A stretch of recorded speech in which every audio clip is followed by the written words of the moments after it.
نحمده ونصلي على رسوله الكريم أما بعد أعوذ بالله السميع العليم من الشيطان الرجيم بسم الله الرحمن الرحيم وإذا ضربتم في الأرض فليس عليكم جناح أن تقصروا من الصلاة إن خفتم أن يفتنكم الذين كفروا إن الكافرين كانوا لكم عدوا مبينا۔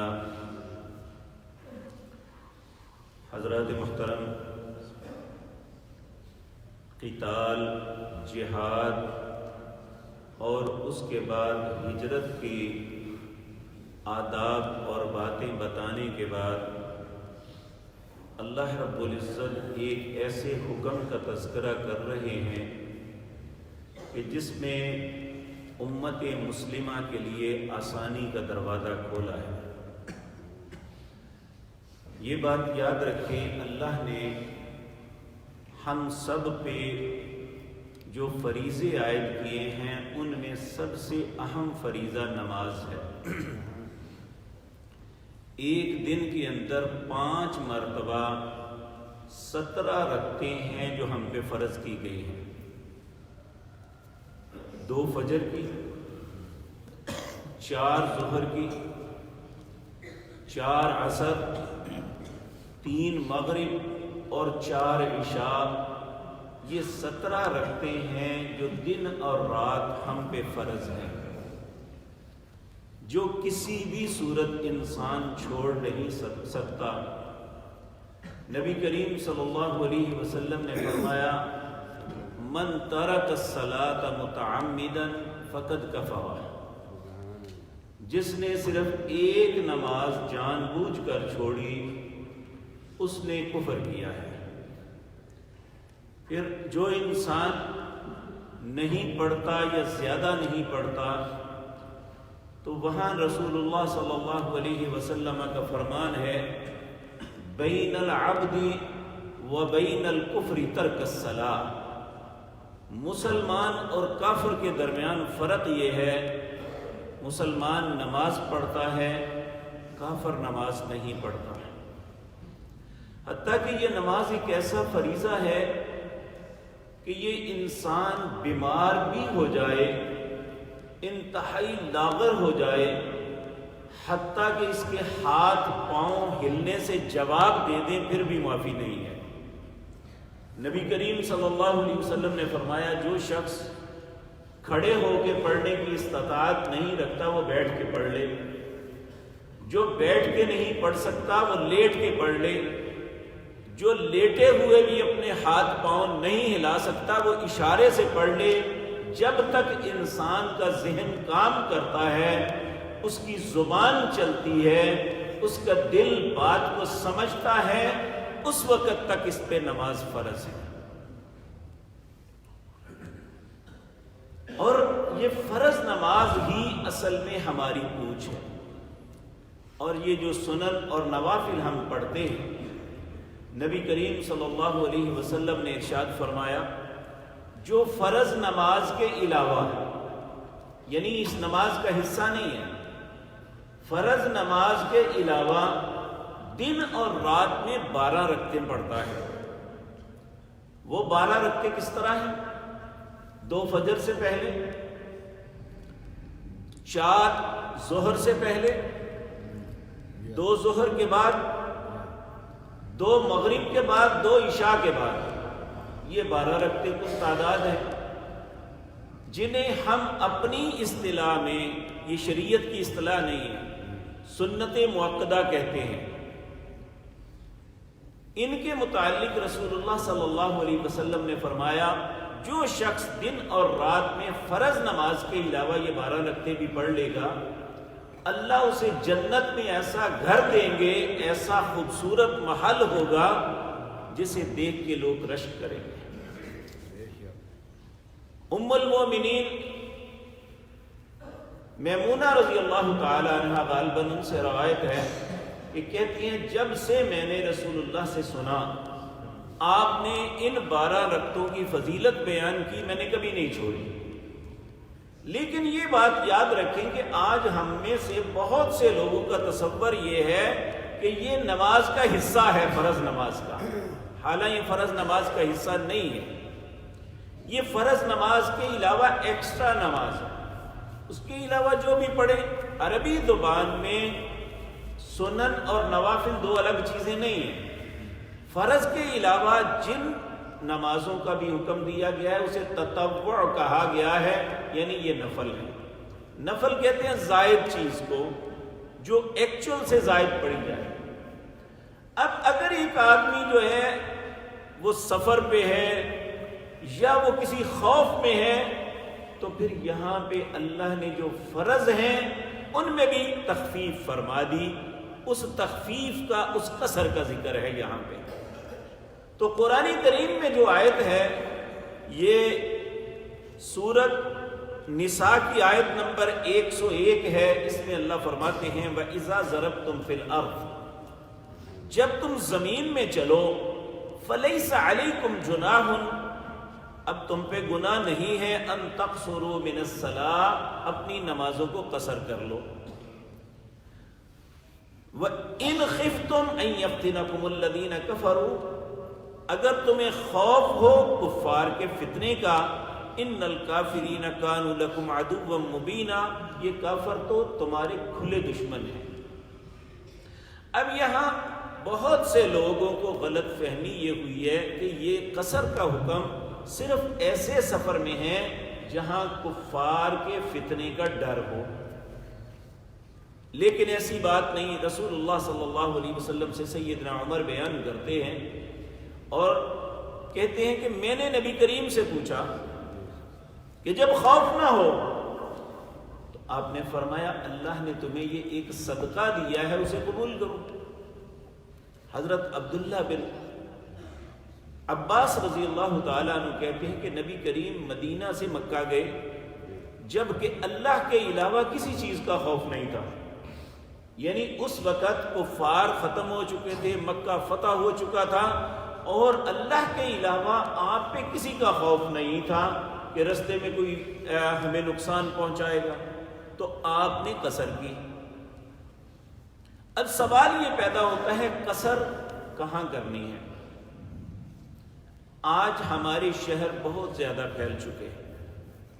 اگر کوئی شہر 100 کلومیٹر میں بھی پھیلا ہوا ہے تو آپ اپنے شہر میں قصر نہیں کریں گے۔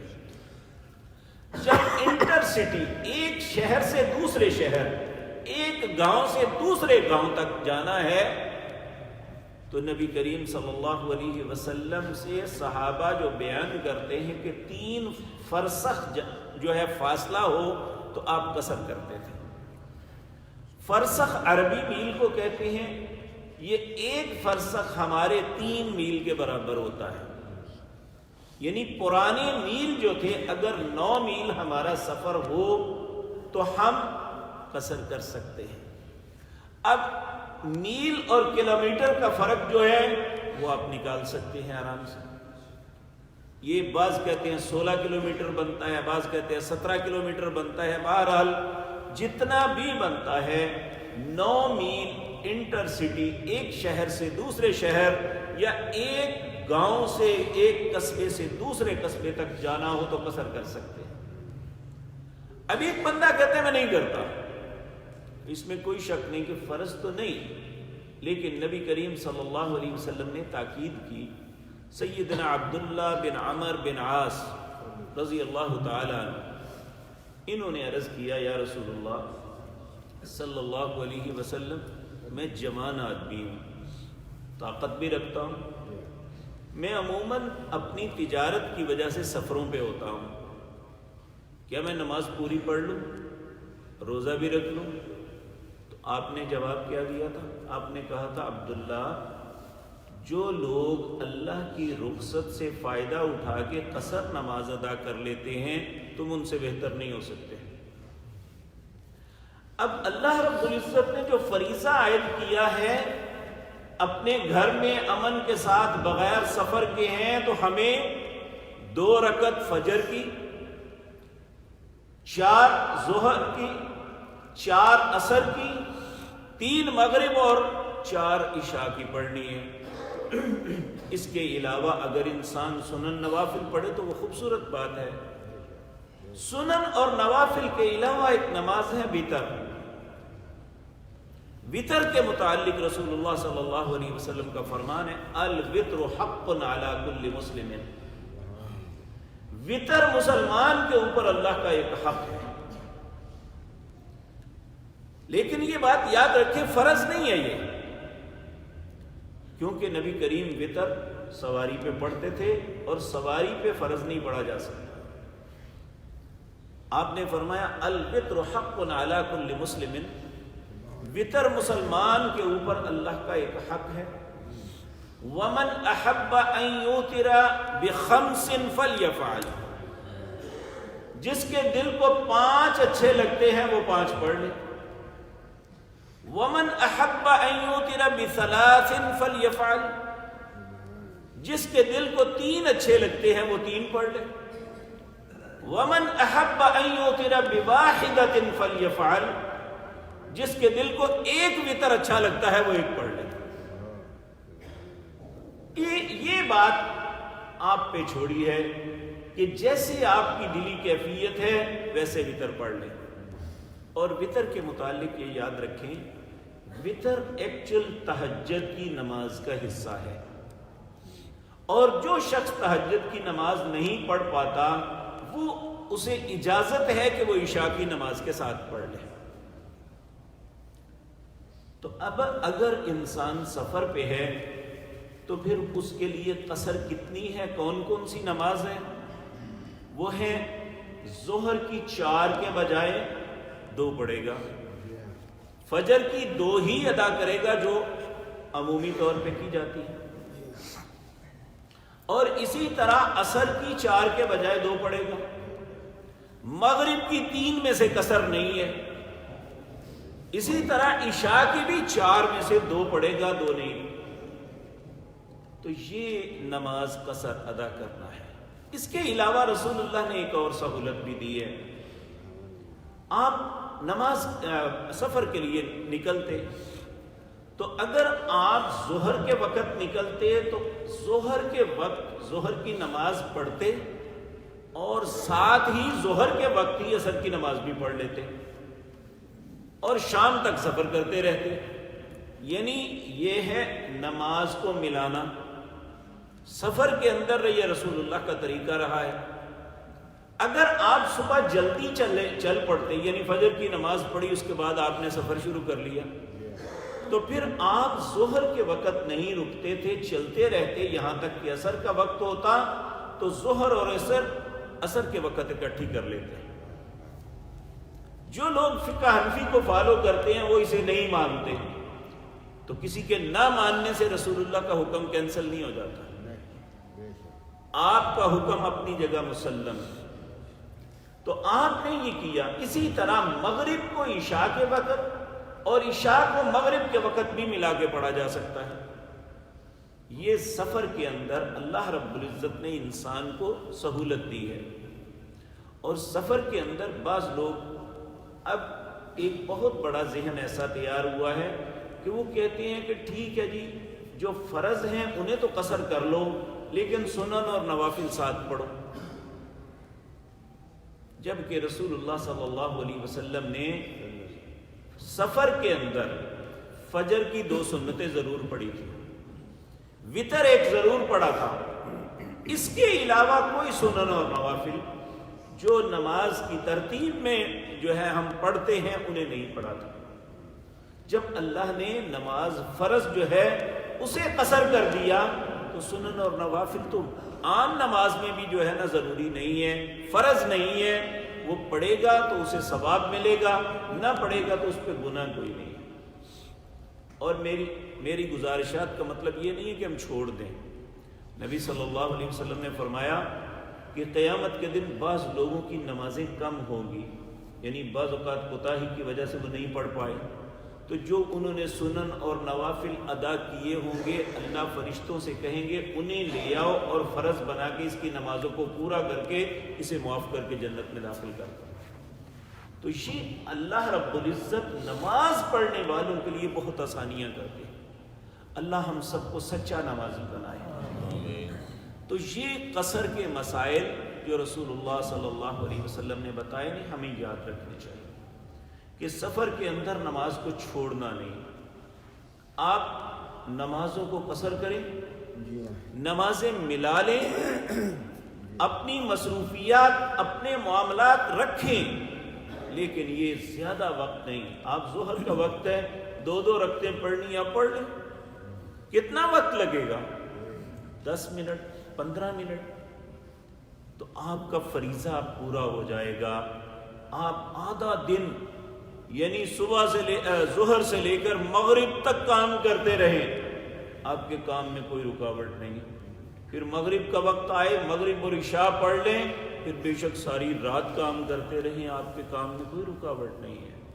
یہ اللہ نے مسلمان کو سہولت دی ہے، لیکن کسی بھی صورت، وہ سفر ہو، وہ حضر ہو، وہ بیماری ہو، وہ تندرستی، کسی حالت میں یہ جو نماز ہے یہ دراصل انسان اور اللہ کے تعلق کا نام ہے۔ آپ دیکھیں ہماری دوستیاں ہوتی ہیں، تو جو دوست کے ساتھ ملتا رہتا ہے وہ دوستی قائم رہتی ہے۔ آپ بہت اچھا دوست ہے، اسے ملنا چھوڑ دیں، دوستی ختم ہو جاتی ہے۔ بالکل اسی طرح ہماری یہ دوستی ہے اپنے رب کے ساتھ۔ ہم اپنے رب سے آ کے باتیں کرتے ہیں، ہم اس سے اپنی حاجتیں اس کے حضور پیش کرتے ہیں، وہ ہمارا مالک و خالق ہے، ہم اس کے ساتھ بات کرتے ہیں، ہمیں اس سے محبت کرنی چاہیے، اور جس سے محبت ہو، انسان کا دل چاہتا ہے اس کے پاس بیٹھوں اور اس سے باتیں کروں، اس کے وہاں سے اٹھ کے نہ جاؤں، اور یہ کیفیت اللہ کے ساتھ سب سے زیادہ ہونی چاہیے۔ تو میرے عزیز بھائیو، اللہ رب العزت اپنے بندوں پہ بڑے ہی رحیم و کریم ہے۔ یہ اس وقت ہے جب تک بندہ چلاک نہ بنے۔ جس طرح یہود چلاک بنے تھے نا، تو وہ چلاکی الٹی ان پہ پڑی تھی، ہر زندگی کا معاملہ ان پہ سخت ہو گیا۔ تو صحابہ کرام رضوان اللہ علیہم اجمعین، اللہ ان کی قبروں کو نور سے بھر دے، انہوں نے چلاکی نہیں کی، اللہ کا حکم آیا بس سر پھینک دیا، جو رب تیری مرضی ہے اسی کے مطابق چلیں گے، ہمیں یہ غرض نہیں ہے کہ ہمارا فائدہ ہے یا نقصان۔ تو اللہ کو ان کی یہ ادا اتنی پسند آئی، اللہ ان پہ آسانی کرتے چلے گئے، اور انہوں نے مشقتیں اٹھائی، آج آسانیاں ہمارے لیے ہیں۔ لیکن پھر بھی مسلمانوں میں کتنی تعداد ہے جو بدقسمت ہے، جو اللہ کے ساتھ ملاقات کو ہی پسند نہیں کرتے، جن آج اللہ سے ملنا پسند نہیں، کل قیامت کو اللہ ان سے ملاقات نہیں کریں گے۔ جو آج اللہ کے سامنے سجدہ نہیں کرتے، جب اللہ اپنے بندوں کو اپنا دیدار کروائیں گے، لوگ ان اللہ کے حضور سجدے میں گر جائیں گے، انہیں توفیق نہیں ہوگی، اللہ ان کی کمر کو تختے کا بنا دے گا، وہ اللہ کے سامنے سجدہ اس وقت بھی نہیں کر سکے گے۔ اس لیے یہ کسی بھی انسان کی خوش نصیبی ہے کہ اللہ اس کے نصیب میں نماز کر دے۔ ہمیں اپنے نصیب پہ فخر کرنا چاہیے کہ اللہ نے ہمیں توفیق بخشی۔ آپ دیکھیں کہ کتنا بڑا شہر، یا یہ آبادی کتنی بڑی، کتنے لوگ ہیں، انسان چھوڑے اپنے گھر کے ہی دیکھ لے، کتنے اپنے گھر کے افراد نماز کے لیے آئے، بزرگ تو آ گئے، بچے نہیں آئے۔ اس لیے میرے عزیز بھائیوں، اللہ رب العزت نے فریضہ عائد تو کیا ہے، لیکن جہاں انسان دقت تکلیف میں آتا ہے وہاں اللہ اپنا حکم نرم کر لیتے ہیں۔ اس کے بعد اگر حالت جنگ میں ہو تو پھر اور تخفیف ہے، اگلی آیات میں اس کا تذکرہ ہے۔ اللہ نے زندگی اور توفیق دی تو انشاءاللہ وہ بھی آپ کے سامنے عرض کروں گا۔ اقول قولی ھذا واستغفر اللہ۔ بھائی صاحب، دوسرے شہر میں کتنے دن اسٹے ہو تو قصر کر سکتے ہیں؟ نبی صلی اللہ علیہ وسلم کے متعلق آتا ہے کہ وہ مکے میں 10 دن رہے تو آپ نے وہاں قصر نماز پڑھی۔ اگر اس سے زیادہ ہو تو پھر آپ جو ہے نا پوری پڑھیں گے، پہلے دن سے ہی پوری پڑھیں گے۔ بعض 7 دن کہتے ہیں، اس طرح مختلف اقوال ہیں کہ آپ اگر تذبذب کی حالت میں ہیں کہ آج چلا جاؤں گا، کل چلا جاؤں گا، تو پھر آپ 19 دن تک آپ نے پڑھی تھی. اور بعض علماء کے نزدیک تو یہ ہے کہ اگر تذبذب کی حالت میں زیادہ مدت بھی گزر جائے تو آپ قصر کر سکتے ہیں. مثلا کیسا ہوں گے تذبذب یہ ہوتا ہے کہ میں کام ختم ہو جائے گا، میں کل چلا جاؤں گا، تو کل نہیں کام ختم ہوتا، ڈیلے ہوتا جس طرح مکے کے انتظام کو سنبھالتے ہوئے 19 دن گزر گئے اور آپ قصر ہی کرتے رہے تھے. مثلا ہماری ٹریننگ ہے 6 ماہ کی. جی نیلم جیلم میں ٹریننگ آ گئی ہماری 6 ماہ کی. نہیں، ہفتے بعد ہم واپس آ جاتے تھے، ہاں؟ 2 دن کے لیے واپس آ جاتے تھے. نہیں، وہ جو رستہ ہوگا رستے میں آپ قصر کریں گے. جب آپ وہاں ہوں گے وہ آپ کا عارضی قیام ہے، وہاں بھی آپ پوری پڑھیں گے، جب گھر آئیں گے تب بھی پوری پڑھیں گے.